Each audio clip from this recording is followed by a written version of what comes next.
All right, everyone, so we were talking about the top 3 irons for mid-handicappers. If you call yourself a mid-handicapper, we are talking to you. So we brought along with a little extra talent today to help us out. Connie Chen played a number of years on the European Ladies Tour. She's going to do our testing and really give us some feedback of what she thinks of these irons. Now, Connie, whenever I think of a mid-handicap iron, typically it's going to be a little smaller than your max game improvement, but still have some technology in there for the miss hits to still help you hit it really far. So some common features we're going to see amongst all these irons are typically some kind of hollow body construction that really makes these irons all act like mini drivers. The shots you hit in the middle go really far, and then for those shots that you don't, those tend to go really far as well too. So let's get started with our number 3 iron for those mid-handicappers, and that is going to be our Ping I-525. So the I-525 has a miraging steel face, helps to increase ball speeds, and like we said, it does have that hollow body construction. But majority of these irons, when they are hollow, they inject them with something to help them still feel one piece. Now we are going to see a variance in loft amongst all of these. The Ping I-525 in a 7-iron comes in at about 30.5 degrees, and then if you need to hit it higher or lower, you can either retrospec or power spec the loft as well too.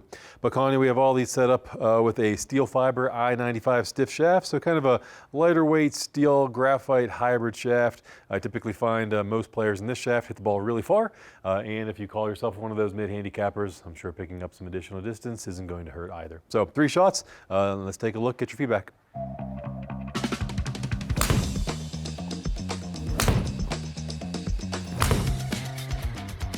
All right, Connie, so we saw every ball started off to the right and have a little bit of a draw, 1 crossed. So you did make 1 comment, though, while you're hitting there. Mind repeating that? Yeah, for sure. So, for most mid-handicapper irons, generally you're going to see it quite bulky from the top looking down, but I'm very impressed at how slim and great it looks from the top, actually. Yeah, so to your point, they do a nice job, really with all these, but the 525 in particular, has maybe a little wider sole, which can help for those fat shots. If you do hit it a little bit fat, the sole is a little wide, can help to take some of the negative out of that shot. But to Connie's point, the top line is still pretty thin, so even though you do have an iron with a lot of technology, when you put it down, it looks maybe closer to like your traditional blade compared to a really big offset like max improvement iron. Let's take a look at the numbers though and see how it performed. All right, Connie, so the first one we're going to take a look at is that I-525 from Ping, and then it's just worth noting, we have these all set up so that they're as identical as we can make them. We're not really trying to set these up to allow you to hit like your ideal numbers, just trying to really give an apples to apples comparison as best we can. So what we're seeing with the I-525, launch angle around 13 and your backspin 4,300. Again, for a 7-iron, they're coming out a little bit low. Now you did have 1 or 2 that maybe were just a little bit thin. But even with those thin shots, the good news is we did see very similar distance across the board with the carry. At a 133, a 140, another kind of 130 in there as well too. So the consistency left to right was really good. But when it comes to an iron, having that the depth consistency is very important as well too. It's not like a driver where you just want to hit it as far as you can. Now, ideally, if we were going through a fitting and we really liked the I-525, there are some options we can do in there. We mentioned that retrospec option to help us maybe hit the ball a little higher, have a little bit more backspin, just to move these gauges a little more into that green range. But like I said, this isn't meant to be a perfect fitting. We're just trying to test out these clubs.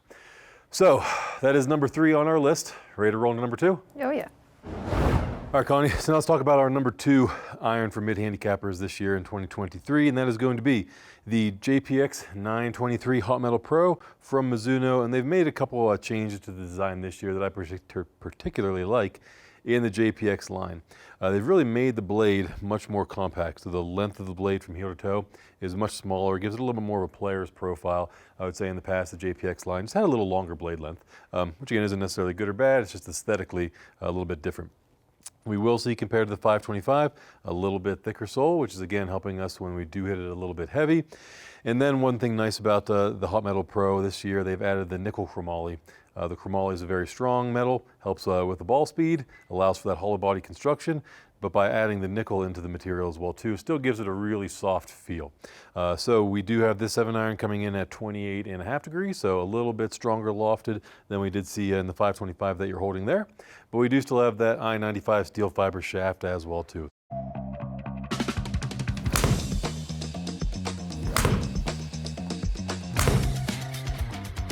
All right, Connie, so we saw 3 shots there that were almost identical. A little bit higher, a little bit longer than the last. Give me your thoughts on that one, as far as whenever you put it on the ground. How's it look? How's it feel when you hit it? Definitely looks like it's bigger from the top looking down. The head looks bigger, gives you more confidence, I would say. Feel off the face is great, feels very soft. But that extra, loft, or sorry, less loft on the club definitely helps with the distance. It's getting a lot more distance out of this club than previously. Awesome. Yeah, and we'll take a look at the numbers and see really how far it did go. But to your point there, just the incredibly soft feel when kind of this hollow body construction was really introduced a couple years ago in across all the different lines. The irons felt very harsh. They felt hollow. They felt kind of clicky, I would say. With the new models, because they are injected typically with some kind of material, it does help it feel like a one-piece construction, still get that traditional feel while still benefiting from the technology. So let's take a look at the numbers on the screen now and see how it performed. All right, Connie, so now taking a look at our JPX 923 Hot Metal Pro, we did pick up a little bit of yards. So now we're carrying it just under 150 yards. And part of the reason for that is just a little bit of an increase in ball speed. Now, it is a little bit less lofted than the 525. So with that, we would typically see a little bit of increase in ball speed. So it's partially just because of the specs being slightly different. But then we do see, even though it is slightly stronger lofted, launch is a little bit higher, spin about the same as well too. And then with that, the descent angle is at least getting closer to where we want. So we do see with this particular model a little bit greater distance.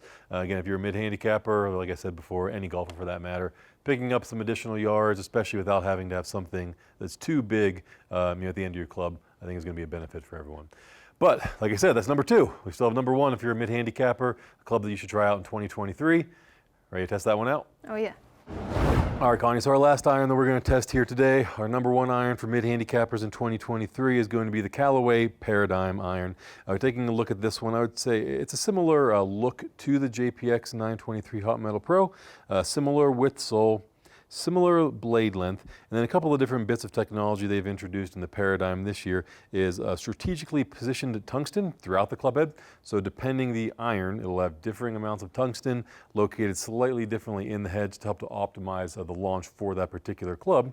And then with their urethane microspheres that they've injected into the club head, it helps to give this hollow-bodied club still a very solid feel. And really across all these irons, we can still see even for kind of a mid-handicapper, a player distance iron, there's still very little offset. So even if it is somebody that does tend to hit a draw, they can still usually benefit from that club. Again, set up with the steel fiber I-95 stiff flex shaft. Let's hit, again, 3 shots with the Paradigm and compare some results.